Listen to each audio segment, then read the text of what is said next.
Halo, assalamualaikum warahmatullahi wabarakatuh. Balik lagi di YouTube channel gua. Kali ini kita kedatangan tamu-tamu spesial yang kemarinnya baru cuma Pak Andika, tapi sekarang kita udah kedatangan dua orang baru, ada guru-guru sama seprofesi dan satu tempat mengajar, yaitu ada Pak Iqbal, ada Pak Deka dan Pak Andika.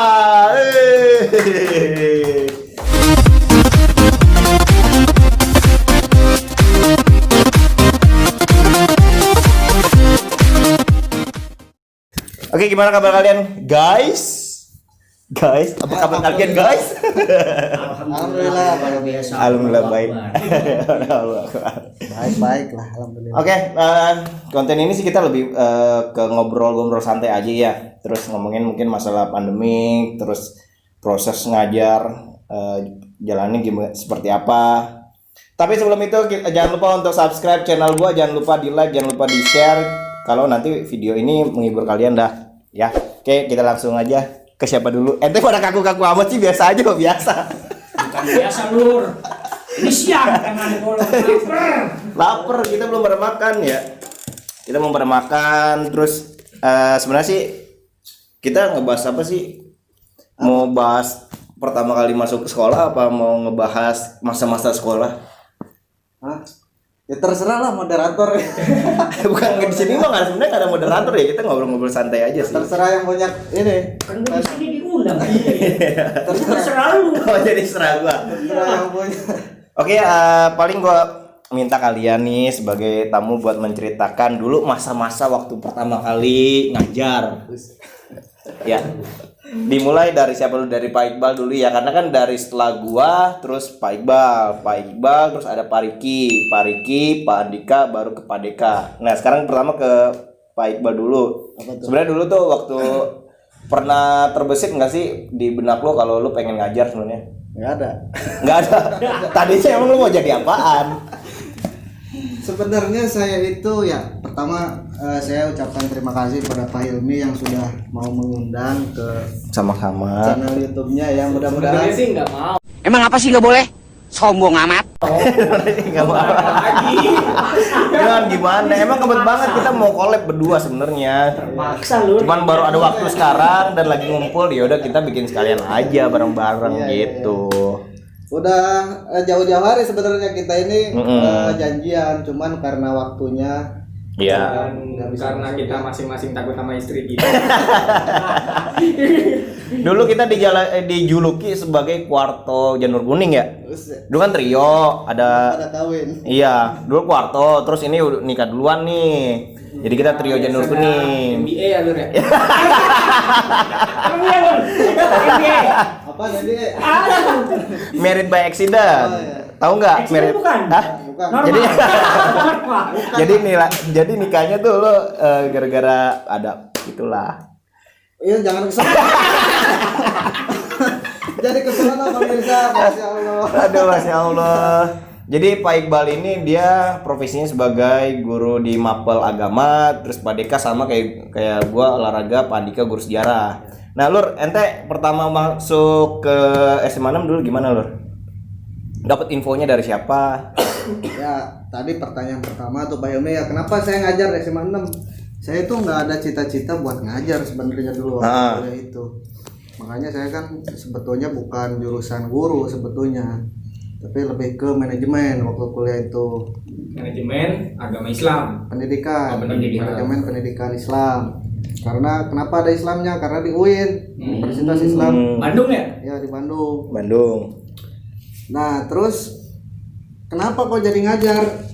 Ya sebetulnya karena ada kesempatan juga, saya coba-cobalah cari pengalaman awalnya. Cuman cita-cita dari lubuk hati yang paling dalam saya ya. Yang namanya ngajar itu nantilah kalau saya udah usia matang lah. Kalau usia matang itu di dalam Islam itu kan 40 tahun ya, mungkin nantilah usia 40 tahun. Tapi ternyata kesempatannya sebelum usia 40, ya kenapa tidak kita coba. Ada kepercayaan juga dari kepala sekolah waktu itu, Bu Haji Era, langsung di kontak suruh ngajar di SMA 6 karena kebetulan waktu itu 2015 ya. 2015 itu kekurangan guru agama. Ya udahlah, Saya coba ikut, kemudian diterima, alhamdulillah. Nggak apa-apa, pengalaman, cari pengalaman. Istilahnya ilmu agama saya juga nggak kuat-kuat amat, biasa-biasa aja, ya kan. Terus jadi saya tuh ingat betul kata Imam Syafi'i, kalau kita pengen jadi orang besar itu kita harus berani merantau gitu, biar kayak air mengalir hatinya itu selalu bening gitu. Luar. Kan air mengalirnya sampai ke laut, Lur. Iya. Ente nggak ke laut. Ntar nyemplung. Ya begitulah. Ya terus ente bisa masuk ngajar di sana gimana? Di mana SMA 6 Ah, bisa ngajar ya itu karena saya dipanggil. dipanggil. Bukan dari orang dalam. Ada orang. Ada orang dalam. Sebetulnya awalnya om saya juga nawarin. Mm-mm. Udah dari tahun 2013 atau 14. Setelah lulus ya? Sebelum Sebelum lulus. lulus. Oke. Cuma nanti dulu lah, saya kan fokus di skripsi dulu waktu itu. Nanti dulu lah, kalau saya bolak-balik Bandung Tangerang kan lumayan juga capek. Ya, setelah saya lulus saya dicoba di kontak lagi. Kebetulan saya juga masih nganggur ketika itu. Lumayan lah, Nganggur. nyambi ya kan. Ternyata nyaman juga di SMA 6 begitu. Betah. Saya akui betah di Tangerang itu betah. Orang-orangnya itu gimana ya? Orang Tangerang.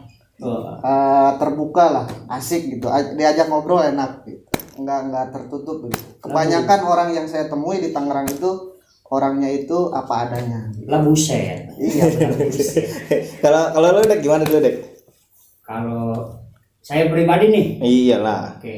Sebenarnya saya yang paling muda ya dari kalian. Kayak bebek. Muda masuk di SMA 6. Oh iya, tapi betul, betul, umurnya betul. ya jangan disebutin lah. Betul, Masih betul, muda betul, lah. betul, betul. Kalau saya sih hampir sama ya ceritanya sama Pak Iqbal. Tidak ada niat untuk yang namanya mengajar karena basic saya. Nah, begini ceritanya loh. Ini ceritanya nih. Ya, lu ke kamera Saya sih nggak tuh. ada niat buat belajar ya. Saya nggak ada niat buat belajar. Sebelumnya saya minta maaf saya menggunakan celana pendek. Ini di luar dugaan sebenarnya. Saya mendadak dipanggil, di calling sama Pak Ilmi, Dek, kita bikin konten ya udah. Saya minta maaf, saya pakai celana pendek nih. Karena saya tadi habis jogging dulu di sini. Saya jogging dulu ya. Saya nggak ada niat buat yang namanya ngajar sebenarnya. Kenapa saya nggak ada niat buat ngajar? Cita-cita saya dulu sebenarnya militer, jadi militer ikutin dari orang tua sebagai tentara. Bokap ya, bokap. Ya, orang tua itu bokap, khususnya Tentara Nasional Indonesia TNI. Cita-cita saya sebenarnya pengen jadi militer, ngikutin jejak karir dari orang tua. Nah, kuliah pun saya nggak ada niat buat kuliah sebenarnya, Pak. Tapi yang membuat saya kuliah pada saat itu ketika saya lulus 2010, itu saya gagal kan ya untuk tes militer, semuanya saya sudah cobain dari Taruna, kemudian Secaba sampai Tamtama pun saya pernah. Ya, sampai yang pendidikan paling bawah Tamtama itu saya pernah. Saya gagal pada saat itu 2010. Tapi saat itu dulu mantan saya tanpa sepengetahuan saya mendaftarkan saya ikut SNMPTN. Kalau mungkin sekarang SBM ya, SBMPTN. Saya didaftarkan, kemudian dia juga yang mendaftarkan, dia juga yang ngebayarin. Itu mantan saya dulu. Enak banget. Enak banget. Orang Bekasi ya? Bukan. Mungkin kalau lihat video ini terima kasih sama mantan saya udah jadi sarjana sekarang berkat kamu ya. Siapa Ya namanya? samuan lah sebutin. Jangan disebutin ya, kalau itu kamu. Ya, oke. 2010 itu saya ikut SNMPTN, itu jurusan pendidikan. Saya juga cerita pengen jadi militer minatnya, tapi di situ saya ngelihat background dari pelatih nasional. Mungkin kalian tahu lah pasti Rahmat Darmawan. Rahmat Darmawan. Dia itu sebagai pelatih yang berkecimpung di dunia olahraga. Tanpa kalian ketahui, Rahmat Darmawan itu bukan cuma sosok sebagai pelatih doang. Ternyata dia militer dari marinir. Ya. Saya melihat biografinya dia, backgroundnya dia dari militer, kemudian dia kuliah. Sama halnya ketika saya merasakan kegagalan pada saat itu, dia kuliah ternyata. Kuliah di UNJ tepatnya, satu kampus sama Pak Andika nih. Alma mater UNJ, Jakarta. Rahmat Darmawan itu ternyata lulusan kepelatihan olahraga. Nah, di situ saya melihat saya sempat ngobrol sama mantan saya mau kuliah tapi jurusannya olahraga karena background saya kan basicnya olahraga ya Pak Ilmi ya. Iya. Kalau sekarang ketemu mantannya ngobrol apa kira-kira? Jangan. Jangan. Saya minatnya di militer, saya ikutin backgroundnya dari Rahmat Darmawan. Saya alhamdulillah lolos. Pada saat itu seleksi di SNMPTN Universitas Pendidikan Indonesia Bandung, jurusan pendidikan olahraga Pak Ilmi. Nah di situ saya sempat yang namanya ketika kuliah, saya tahun depannya 2011 saya juga sempat yang namanya ikut tes kembali. Ikut tes lagi. Ya ikut tes lagi. Di situ gagal, rasa bosen juga ya. Udahlah, saya fokus dulu ke kuliah. Nanti setelah lulus baru saya nyoba lagi. Nah disitulah saya timbul yang namanya senang ketika mengajar atau ketemu siswa. Di situ saya sebenarnya mengurungkan niat saya yang dulu berubah jadi pendidik. Nah itu saya lulus 2014. Setelah lulus sebenarnya saya nggak langsung ke ngajar Pak Ilmi. Saya belok ke Makasih. Bukan kemana? wah, saya nggak pernah ke tempat begituan. Saya kuliah aja ya mampirnya ke tempat Agim karena kampus saya kan sama Darul Tauhid ya Pak Iqbal ya. Pak Iqbal kan saudara. Oke, singkatnya lu ke SMA 6 dulu gimana? SMA 6 itu sama Pak Ilmi, saya nggak ada niatan buat ke SMA 6. Malah saat itu di 2017 itu saya diajak sama guru saya untuk ngajar di SMA 2 pertama kali tuh Pak Ilmi. Nggak ada niatan buat saya ngajar di SMA 6. Nah, ketika saya daftar di SMA 2 ada salah satu guru yang menyarankan saya untuk ke SMA 6 ngajar. Zulfikar masih itu. Bukan, ente. Gimana Jumikar? Enggak. Guru ente juga itu. Saya di situ diajak sama guru disuruh untuk melamar di SMA 6 karena kebetulan di SMA 6 itu bekas guru saya kepala sekolahnya. Mungkin kalian tahu siapa kepala sekolahnya dulu? Bu Herawati MPD. Lanjut. Gamin. Iya, gue daftar aja ke SMA 6. Gue tiba-tiba datang ke sana, ketemu sama Bu Ajera dan kebetulan alhamdulillah mungkin rezeki juga ya. Di SMA 6 juga masih ngebutuhin karena kurang kebetulan pada saat itu senior saya Pak Bob ya Pak. Pak Bob pensiun. Nah, kosong di situ kurang satu, alhamdulillah di ACC sama Bu Ajera. Itulah singkat saya, sebenarnya nggak ada niat buat ngajar di SMA 6 tapi mungkin rezeki yang membuat saya untuk datang ke SMA 6, alhamdulillah sampai saat ini. Biasa. Oke, kalau Pak Andika nanti ada di channel gue, konten gue yang satu lagi ya. Kita ganti aja pertanyaannya. Dulu kalau lu dulu waktu sekolah, masa-masa yang paling seru lagi ngapain sih dulu tuh sekolah? Yang paling berkenan tuh SMP, SD, apa di SMA? Di SMA kelas 3 tuh. SMA kelas 3. Udah kayak yang punya sekolah lah pokoknya. Udah kelas 3 SMA tuh. Iya. Asik gitu. Iya. Dulu kita pernah pelajaran bahasa Indonesia karena gurunya buat temen-temen boring karena mungkin beda zaman nih karena emang gurunya udah tua. Nah terus karena kita mau belajar bukan bahasa Indonesianya sebenarnya sama si guru itu. Terus karena sekolah SMA itu lingkungannya persawahan, terus banyak kodok. Tahu, gue dulu SMA 9 di sawah mulu gitu Iya, kan ya. itu kan baru dibangun, masih mewah lah mepet sawah. Iya benar. Iya, Cakep. terus banyak ular kadut. Nah, Oke, gimana? ular kadut kan ngegigit tapi nggak beracun. Iya. Akhirnya kita tangkap, kita masukin ke botol aqua. Pas guru bahasa Indonesianya ngajar, baru assalamualaikum kita lepas tuh. Keluar lagi. Ularnya kan gerak-gerak, Iya. terus anak cewek pada panik, anak cowok mah emang nggak takut dan memang dia tahu kita orang yang ngelepasin, akhirnya pura-pura panik aja. Bangku kita tarikin, waduh ada ular. Akhirnya nggak belajar. Jadi kelas 3 mah asik lah pokoknya ya. Siswa-siswa kita jangan ikut-ikutin ya. Istirahat, nggak punya duit, nggak ke kantin, tapi bisa kenyang. Dibayarin hari kelas. Bukan nyolong kayaknya nih. Bukan nyolong nih. Di atas aja ngeliatin ada di kelas yang cakep-cakep. Udah sendawa mulu bawaannya. Tapi kenyang ya. Iya. Ada yang cakep lewat dikit. Iya. Oke. Kelas 3 SMA tuh asik lah. Oke. Terus gue mau dengar cerita waktu pertama kali Pak Iqbal nih, karena dulu banyak cerita ya sampai beliau nih dulu dianggap siswa sampai domain sama guru, padahal dia juga guru gitu. Lu gimana, Lur? Apa tuh? Yang dulu ente diomelin sama guru Bu Priska yang dibilang katanya siswa telat masuk. Oh itu saya yang telat. Pertama kali masuk situ. Oh itu waktu itu saya kan masih baru ya. Guru-guru juga belum begitu kenal dengan saya. Ya waktu itu kan namanya hidup, Bro. Iya. Hidup. Daripada dibilang sales lu. Gua dong. Saya itu waktu pertama kali mau ngajar, masuk kelas pertama kali, kebetulan kan guru apa ya namanya, fisika kalau nggak salah tuh. Bu Priska ya? Bu siapa sih namanya? Bu Priska. Bukan Bu Priska. Priska masih. Bu Rizka. Rizka, ya Bu Bu Rizka. Rizka kebetulan mau keluar selesai ngajar. Saya kan biasa bawa tas gendong ya kan, pakai baju Iya. koko. Dia kalau ngajar kemana-mana pakai tas dia. Pakai baju koko. Pas saya masuk, saya diomelin depan anak-anak. Nah, tuh. Ini kamu kemana? Udah jam 7:30 apa 8:30 gitu. Baru mau masuk disangka murid saya. Karena kan pakaian saya koko, pakai tas gendong kayak siswa gitu, pakai peci, diomelin depan anak-anak depan kelas. Saya ngomong ke Bu Priska, saya guru baru Bu, kata saya begitu.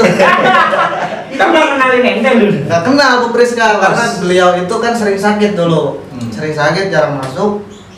Guru killer, termasuk guru killer, Iya. terkenal ya 96. Tapi Udah almarhum itu sekarang. kalau cerita masuk BK gimana masuk BK? Nih ya, asal lu perlu tahu nih ya. Dulu tuh Pak Iqbal pernah dipanggil BK. Dia salah satu guru satu-satunya yang dipanggil sama BK. Gimana, Bro? Ya. Gimana, Bro? Waktu itu kan saya masih temperamen. Iya. Baru Idealis, kenalan idealis. ya pendidikan gimana.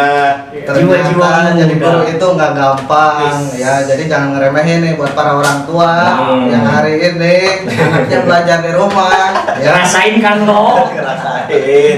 baru ngajarin satu anak aja udah puyeng, udah Nah, dipukulin. kalau kita ratusan ya? Kita ratusan anak ya. Ketika itu kebetulan saya ngajar IPS ya, anak IPS, tapi memang anaknya rada-rada apa ya Tambeng. rasanya Tambeng. dablek. Dablek. Dablek. Alumni. Dablek berarti. Terus Ya masalahnya waktu itu kan anak-anak itu saya suruh ngapalin niat sholat mayit ya kan. Saya itu menekankan kepada anak gimana caranya harus hafal ini niat buat sholat mayit, termasuk tata caranya semua harus bisa. Karena penting itu, pasti dipakai, pasti kepake itu nanti ke depan. Nggak mungkin masa ketika orang tua kalian meninggal atau bapak kalian meninggal, ibu kalian meninggal, Nggak nyolatin. giliran kalian nyolatin, kalian nggak bisa, nggak mampu. Iya, Makanya saya betul, tekan betul. tekan betul tuh anak itu untuk bisa. Betul. sampai pada akhirnya Saya tes satu-satu ya kan, maju ke depan, ada satu anak nggak bisa, langsung saya gampar. Gambar bener lu. Saya gampar tuh. Buset.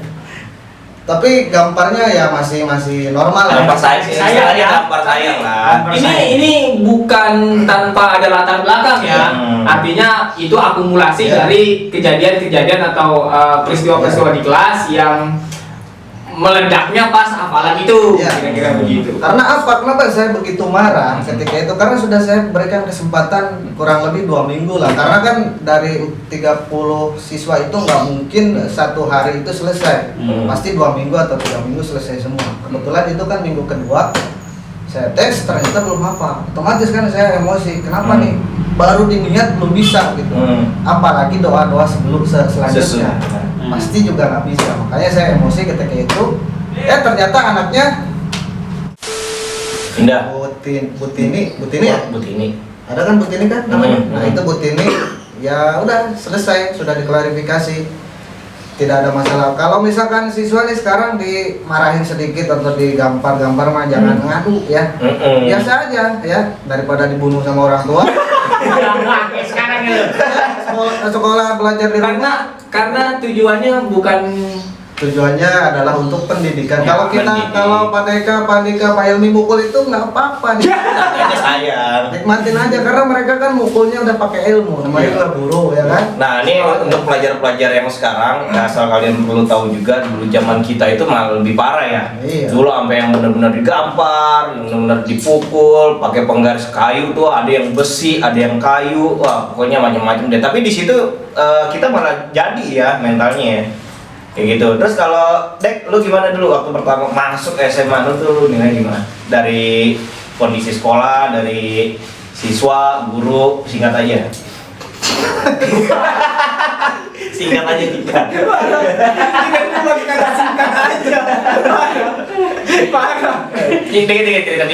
Wah, kan sampai SMA 6. Ya mungkin yang ngajak gua ke ruang pojok dulu ya Bang ya. Gua salah satu guru yang paling dibilang teladan ya teladan. Teladan. Ya gua di belakang mulu lu, nggak punya temen gua. Kayak orang asing gua di SMA 6. Soalnya kan kita masih rancu ya kalau guru olahraga sama dulu tuh lagi kosong seni budaya. Ya terus beliau maju gua kirain ya ini guru seni budaya karena jujur aja karena kalau gua lihat dari postur badan nggak masuk banget sama olahraga gitu. Bilang aja jamnya berkurang. Oh ternyata lo gitu Bang. Aduh, sial. Nah gitu. Absen dulu, absen. Iya udah ntar dulu. Bentar lah. Panas kalau ini. Nah terus lo masuk tuh pertama? Ya gua nggak nyangka aja bisa ketemu sama teman-teman yang seumuran kayak lu pada. Pikiran yang udah pada tua-tua ya? Iya, gua yakin sih gua ngajar ya gua yang paling muda ternyata ada yang lebih muda dan lebih sengklek lagi nih dia. Ya, Kalau dari guru-gurunya gimana? guru-gurunya alhamdulillah tidak ada yang namanya gap ya di SMA 6. Nggak Semuanya geng-gengan ya? merangkul, nggak ada yang namanya geng-gengan. Gua baru pertama kali ini ngajar tiga daerah yang berbeda, Bandung, Jakarta, sama Tangerang. Baru kali ini yang ngerasain yang namanya kekeluargaan di SMA Negeri 6. Semua dari guru-guru tua, semuanya ngerangkul, bukannya nggak ada gap di SMA 6. Penafsir gimana? Ilmi tanya, Apa penafsir? tanya Ilmi dan cerita Bunapsia ini dia. Spesialis siapa nih kayak? Itu aja nanti Mbak itu masuk ke konten curcol aja udah. Nih. Ada kelabang nih. Itu Bu Sisma. Ya. Yang disuruh ngeliat brosur mobil. Ternyata siapa Pak Andika? Suruh ngeliatin anaknya, dijodohin. Terus kalau siswanya gimana siswanya? Siswanya alhamdulillah ya. Wah pokoknya SMA Negeri 6 gua masuk mungkin alhamdulillah nggak ngerasain yang pada saat Pak Iqbal. Anak-anaknya gampang diatur. Yakin gampang diatur, kenapa? Ketika kita tekan sekali anak-anaknya nurut kok. Tapi ada ya segelintiran orang yang namanya siswa ya, Iya. pasti ada yang bandel. Tapi masih bisa ditangani dengan cara mungkin sering melihat saya mukul jab ketika lagi ngajar. Itu tindakan yang akan saya berikan untuk anak-anak yang bandel. Terus kalau lu nih gimana nih? Saya nggak pernah mukul bang. Nggak pernah mukul. Iya. Saya masih kasih aja sih. Jadi kalau Murid bandel segala macam ya. Artinya kalau Pak Dika kan memang didikannya didikan olahraga ya. Kalau saya kan guru sejarah dan treatmentnya berbeda untuk memberikan peringatan atau hukuman. Kita lebih ke arah hal-hal yang mungkin membuat mereka kapok gitu dan lebih mendewasakan mereka gitu. Artinya lo di SMA gitu, pendidikan itu buat saya bukan kewajiban. Kalau untuk peserta didik, kewajiban itu bayaran, pendidikan itu hak itu boleh digunakan, boleh tidak digunakan. Nah ketika mereka nggak mau belajar, ya itu hak mereka gitu. Makanya lebih membebaskan dalam artian dengan gambaran-gambaran hal-hal yang udah kita jelaskan terlebih dahulu. Ketika lo mau belajar atau lo nggak mau belajar, dampaknya seperti ini loh. Ketika lo dampaknya udah tahu, yaitu hidup lo, ya terserah lo mau pilih yang mana gitu. Oke. Terus selama kalian ngajar ada hal kekonyolan yang kalian buat sendiri nih waktu ngajar apa enggak? Kekonyolan gimana maksudnya?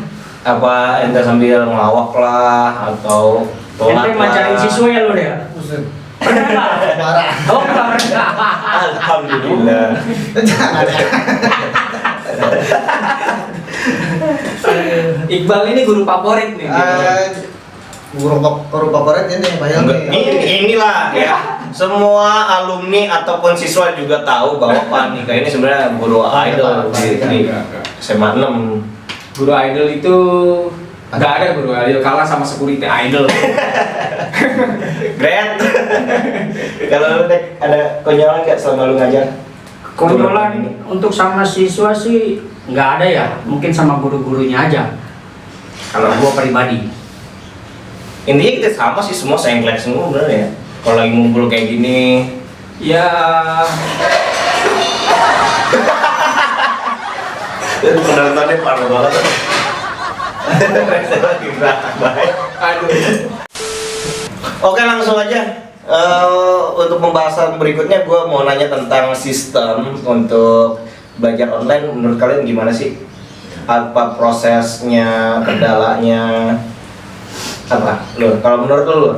Gua dulu ya. Apa Deka dulu? Dari sana dulu lah. Ya, Biasa dari sana. Ente dulu kan gimana, Lur? Sekolah online ya, ya ini adalah fenomena yang baru ya. Jadi semuanya juga pasti di awal itu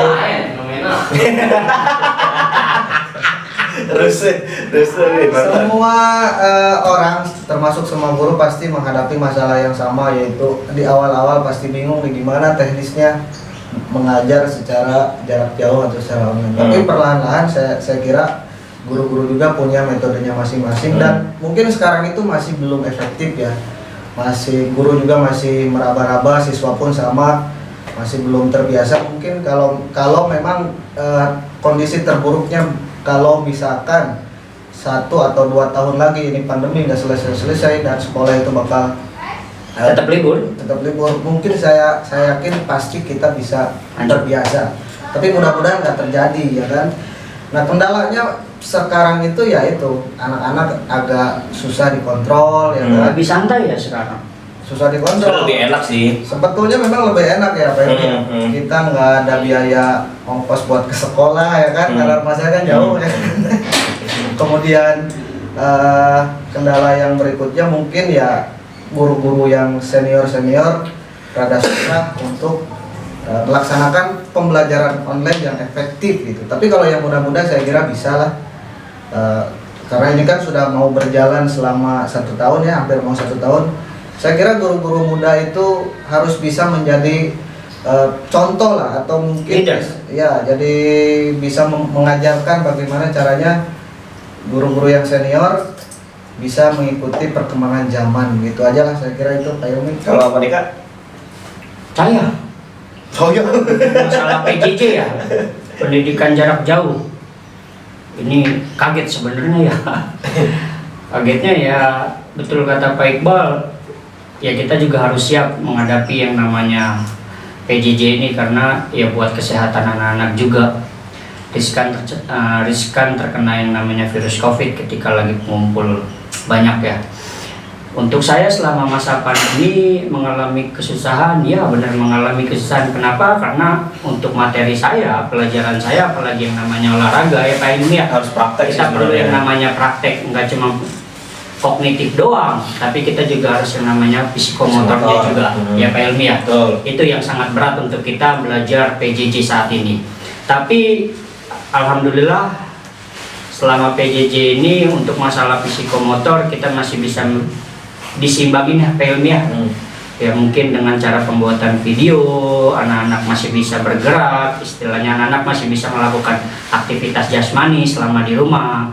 Contoh halnya ketika peningkatan kebugaran jasmani Pak Helmi ya, anak-anak masih bisa yang namanya olahraga di rumah dengan mungkin bisa menggunakan cuma 1 matras, dia masih bisa berolahraga. Kayak sit up, kemudian anak-anak bisa jumping jack, itu masih bisa, tapi alhamdulillah. Ya kendalanya selama saya PJJ ini, satu sih masalahnya dari anak-anaknya. Mungkin ngalamin juga ya Pak ya? Semua pasti Andika, ngalamin. dari anak-anaknya. Ketika guru-gurunya semangat, banyak banget siswa yang baru bangun. ya itu kita belajar jam 7 nih, mungkin anak-anak ke bawah suasana, jadi bangunnya anak-anak mungkin kesiangan. Itu kendala kita, anak-anaknya kurang greget belajarnya. Ya, suka Pandika pernah ngalamin yang namanya belajar jam 7, anak-anak jam 8 ya Pak Pandika, tiba-tiba Pak saya mohon maaf saya baru bangun tidur. Kampret kayak gitu. Kita sudah siap semangat buat belajar tapi anaknya baru bangun. Ada juga Pak mohon maaf saya nggak bisa ikut. Kenapa? Saya nggak punya kuota. Ya wajar, mungkin kendala dari finansial Masing-masing. orang tua. Tapi kan dikasih Bos sama pemerintah. Ya alhamdulillah untuk pemerintah juga sangat berterima kasih. Mungkin saya mewakili dari guru-guru sudah mensubsidikan biaya Thank kuota ya, you. kuota buat Terima kasih Mas Menteri. terima Mas kasih Menteri. Pak Nadiem sebagai Menteri Pendidikan sudah memberikan kuota buat kita mengajar. Itu sih alhamdulillah. Oke, cukup itu dari Kalau saya. ini Kalau saya lebih sebetulnya ini jadi pembelajaran bersama karena memang seharusnya permasalahan ini tidak sebesar seperti sekarang. Artinya dalam dunia pendidikan memang orang tua harusnya terlibat aktif dalam mendidik anak-anaknya. Jadi sekolah yang selama ini dijalankan bahwa orang tua seperti menitipkan anaknya ke sekolah. Iya. Bodo amat ya. Ya, orang tua setelah sekarang. anaknya udah sekolah, udah.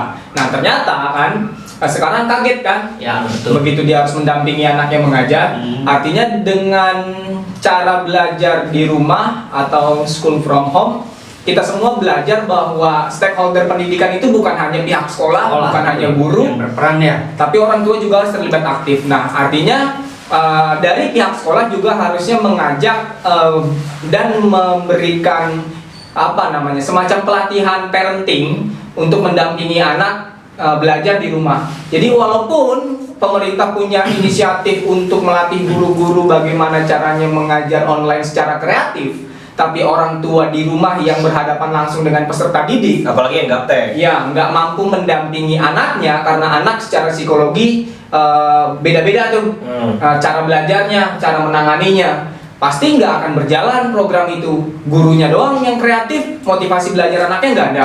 Kayak tadi bangunnya kesiangan, terus orang tuanya nggak bisa mendampingi. Akhirnya ada kejadian anak membunuh Ibu. ibu ngebunuh anaknya Karena susah belajar. Jadi pembelajaran nggak berlangsung secara efektif tuh. Ditambah lagi dengan permasalahan-permasalahan teknis seperti kuota, sinyal dan macam-macam. Jadi ini jadi pembelajaran kita semua bahwa pendidikan sebagai ujung tombak perubahan sebuah negara dan bangsa harusnya memang lebih diutamakan dan diperhatikan. Artinya dengan pandemi ini kita bisa lihat PR-PR pendidikan kita nih, kira-kira begitu.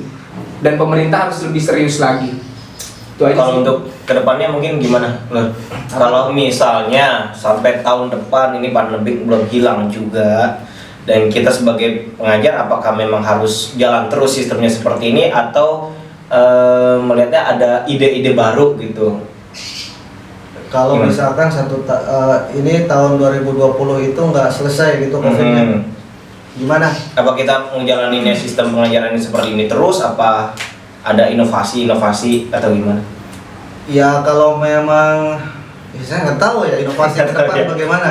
Cuman kalau Intinya kita jalanin baik dah. sekarang itu ya kita jalanin aja sekarang inovasi kita secara teknis sekolah online gimana, bagaimana kita membuat proses pembelajaran yang lebih menarik dan lebih bisa diterima oleh siswa. Kemudian ya sekarang kita jalanin aja dulu lah situasi seperti ini.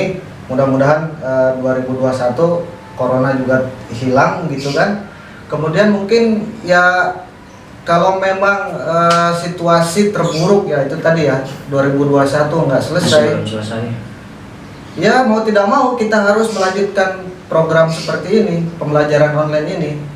Ya karena mau bagaimana gitu kan, semua orang juga pasti takut begitu. Tapi memang di luar sana ada segelintir orang atau sebagian orang ada yang bilang corona itu nggak ada, bohong. Ya walau alam ya, kita juga kan nggak Konspirasi tahu. lagi. Kita juga kan nggak tahu.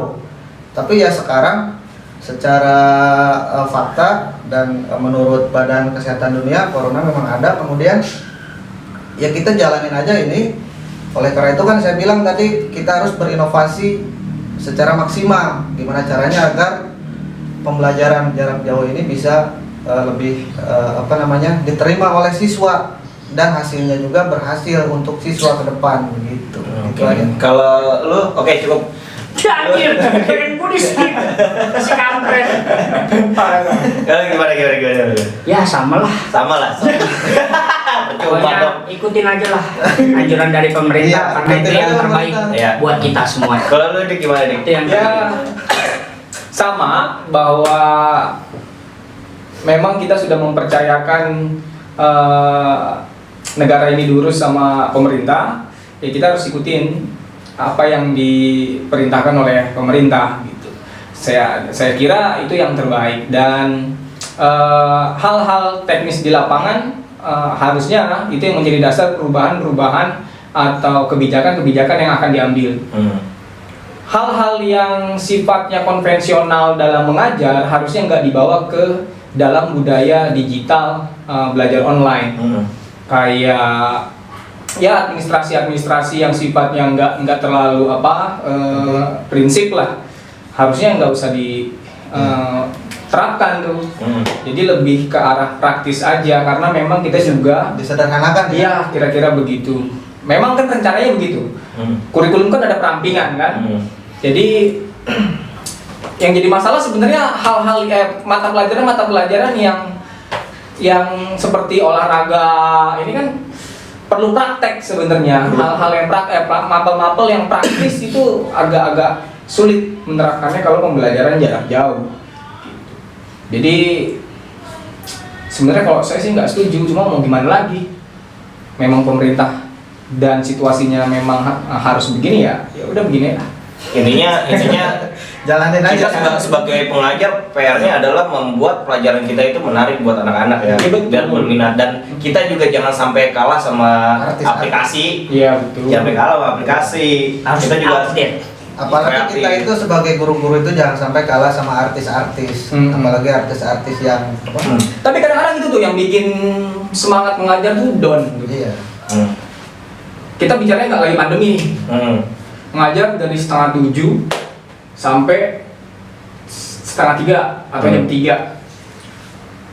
Apa yang dipelajari hampir setengah hari rusak ketika dia buka media sosial dalam 1 jam.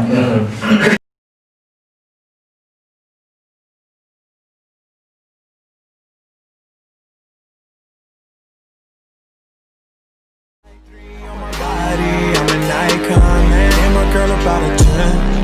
I should fuck her in a Benz.